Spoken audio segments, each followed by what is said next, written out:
बिस्मिल्लाहिर्रहमानिर्रहीम अस्सलामुअलैकुम वरहमतुल्लाहि वबरकातुहू। तुसी देख रहे हो मेरा यूट्यूब चैनल। मेरा नाम हकीम मोहम्मद इमरान हुसैन अतारी।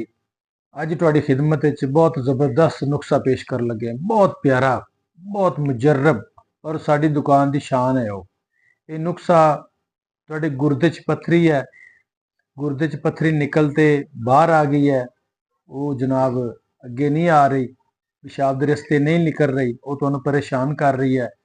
तो हत्थां पैरां दी जलन है, मिह्दे च गर्मी है, तेजाबियत है, जिगर खून पैदा नहीं कर रहा।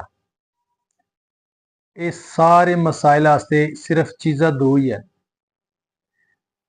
किन्नी ज्यादा पत्थरी है, जिन्नी वड्डी पत्थरी है गुरदे च निकलते बाहर नाली की तरफ आ गई है और बाहर नहीं निकल रही, मिसाने दे विच आ गई है, बाहर नहीं निकल रही, तुहानू बड़ी तकलीफ है पेशाब की।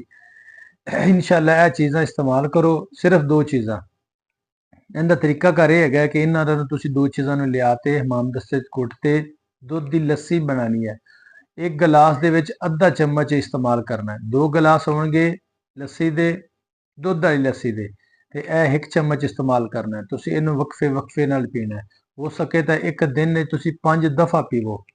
इंशाअल्लाह गुरदे की पत्थरी एक दिन च निकल जाएगी।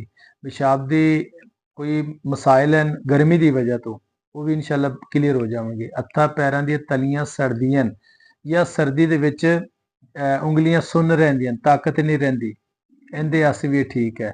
जिगर खून पैदा नहीं कर रहा, इहदे आस्ते भी ठीक है। अंदर जिन्नी भी गर्मी है, जिंदी गर्मी की वजह तो तुहानू मेदे दा मसाइल भी पैदा हो गया है, तुहाडे च कुवत भी खत्म हो गई है। इंशाअल्लाह यह चीज़ां इस्तेमाल करो तो अल्लाह ने चाहा तो तुहानू शिफा हो जाएगी। लेकिन तुहानू खुदा दा नां ने एक दफ़े इहनूं जरूर इस्तेमाल करो। किसी डॉक्टर को जाण तो पहले यह नुस्खा तुसी नोट करो, कापी ते लिखो। तुसी जो भी पंसारी बैठा है, तुहाडे करीब तरीन पंसारी है, उहदे कोल दो चीज़ां लिया के इहनूं इस्तेमाल करो।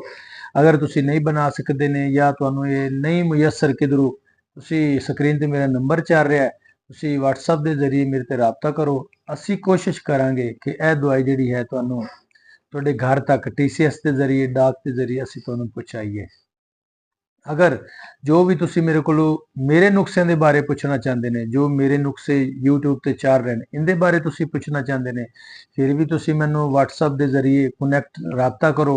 इंशाअल्लाह असी कोशिश करांगे कि तुहानू नुस्खा समझा दईए, तुहानू नुस्खा दोबारा दस दईए, तुहानू नुस्खा उहदा तरीकाकार दस दईए। असी कोशिश करांगे। लो जी, मैं तुहानू चीज़ां दसन लग्या, तुसी नोट करो।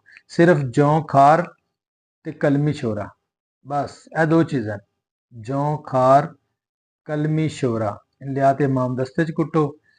पहली गल तो है, इनू तुसी उहदे विच रखो शीशे के मर्तबान च, नहीं जो भी तुहाडे कोल डब्बा है तुसी उहदे च रखो।